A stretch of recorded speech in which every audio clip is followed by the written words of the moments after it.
As our final justice today, we have the opportunity to listen to Justice Rosalie Silberman Abella. In addition to being a great jurist, Justice Abella started her life as a great pianist and probably would have been playing in Carnegie Hall had she practiced piano instead of practicing law. But she practiced law, and she became a child judge. At the age of 29, she was appointed to the bench. She was appointed to the bench where she served with great distinction until she was appointed to the Supreme Court, the first Jewish woman ever to be appointed to the Supreme Court of Canada. I'm sure you will not be the last because your contributions have been so distinguished. And so it's my great personal pleasure to introduce my friend and somebody who I have tremendous admiration for, Justice Rosalie Abella.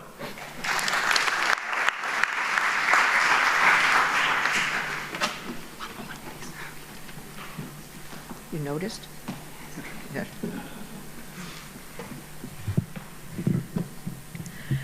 Well, first of all, I want to say what a privilege it is to be here and what an honor to have been included. Erwin Kotler and Alan Dershowitz have organized an extraordinary conference, and to be able to participate with my friends, Dorit Banish and John Dyson, and my new friend, Sam Brujeji, my new BFF, is really something I will never forget. But I have also been given the honor of being able to close the conference. And so to the extent that I have personal remarks, I hope you'll forgive me. I want to speak to you as a judge and leave the personal to the end, except for this. This is a particularly meaningful opportunity for me to speak to you at the Jagiellonian University because it's the university my father graduated from in 1934. So to be here speaking as a judge of the Supreme Court of Canada in this university is something I could never have imagined. Secondly, Nuremberg and I were born in the same year and in the same country. So I have an intense interest in what happens to both of them.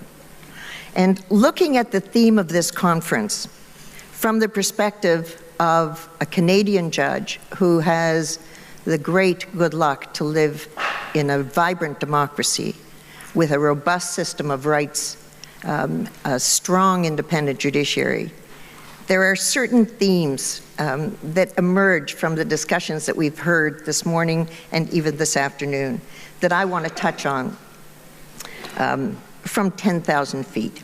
And I use the Kotlerian device of first, second, third, fourth, fifth. As if you know Erwin, that's what happens. It's a list. And I thought, well, you know, that works.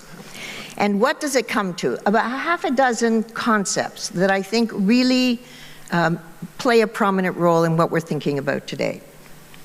And what's the summary that I want you to think about as you listen? I took seriously the double entendre message of this conference, and I thought double entendre is not unlike the story I heard many years ago about the journalist who was in Israel and was doing interviews with people in the street and came to somebody and said, I'm doing an interview about the situation in Israel. I only have time on the tape for one word. Can you tell me about what you think about what's going on in Israel in one word? And the person said, that's ridiculous. I can't answer any question in one word. He said, I'm sorry, that's all the time I have on my tape. Fine. So the tape starts rolling, and the journalist says, so how would you describe conditions in Israel today? And he said, good. And then the camera stopped, and the journalist said, so if we'd had time for 2 words, what would you have said? He said, not good. So my themes are good, not good. Nuremberg is good. I'm not so sure about what we've done since. But let's start with the first one. And that is the rule of law. I confess to being someone who has a certain amount of skepticism about the use of the word rule of law. And it comes from a Holocaust background. The Holocaust was not illegal, as you saw this morning, under German law. So The rule of law can be immoral. Segregation was under the rule of law. Apartheid was under the rule of law. So why do we keep using a term very few people understand, except in its aspirational sense? We want a certain kind of rule of law. So let's talk about what we deeply aspire to in a rule of law. We want freedom from arbitrary government. We want an independent press. We want an independent bar and judiciary. We want protection for minorities. We want the things that democracy protects. So why don't we just stop using phrases people have difficulty understanding and just say, we need to protect democracy and all of the things that are intended with it? Which brings me to democracy. So democracy, I thought was what emerged triumphant. The vindication of morality, democracy, the role of a just rule of law. Democracy is not just about majorities. We learned that, as Doreen Bainish said, democracy is the right sometimes to be free from what the majority wants. Democracy is not just about elections. That's the beginning of the conversation. It's the door that lets you in. But democracy can't grow up except in a proper home, and that home needs due process, independent judges, independent lawyers, a good, healthy, free press. So that's two. What's the state of democracy? Well, I think anybody reading a newspaper would say this is something about which we need to be continually vigilant, because democracy is increasingly being equated with elections. So, I mean, this worries me because it means that you can have the kind of arbitrariness we were trying to deal with at Nuremberg. Not to the same extent, but we made a commitment then to the contextual part of democracy, and we need to make sure that we keep that. And if we're talking about the role of democracy, we then have to talk about the role of the judiciary in the democracy. This was one of the most difficult things, I think, for me to read about, and that is the role of judges during the Third Reich.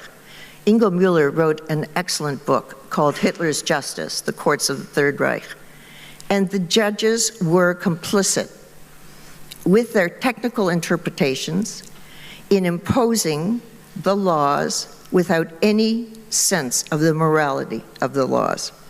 So it was something for me that made me realize that the whole debate about judges should not make law, they should only interpret law. Anyone who's familiar with how the judges in the Third Reich interpreted the laws, Hitler's laws, and enforced them, understands how important it is to have an independent judiciary. Then bring that forward. So now we have a view that judges shouldn't be too independent. There are those who say, well, if you're too independent, then you're activist. And if you're activist, then you are trespassing on legislative territory. Instead of understanding that independent judges are supposed to hold government to account for breaches of rights. And they can't do that unless they're independent. Activism is a term that tends to be used by those who disagree with a decision, but it is not a concept. It's not a legal concept, but it's being conveniently used, and I find it very, very troubling. Role of the media. The Streicher trial, the role of Der Stürmer, taught us the power of words and how incitement can cause hatred. And so we moved away from thinking there was war and there was words. Words can lead to destruction.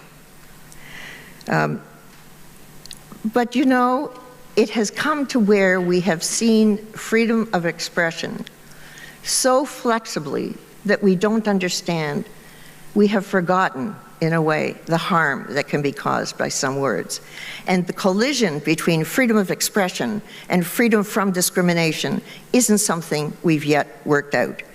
And in Canada, we have a commitment to preventing hate speech on the theory that there is a difference between yelling fire in a crowded theater and yelling theater in a crowded fire hall. So, Importance of the media being able to call to account governments who trespass on democratic rights, which brings us to the role of international law. One of the most intriguing things about the development of international law, do you have water by any chance?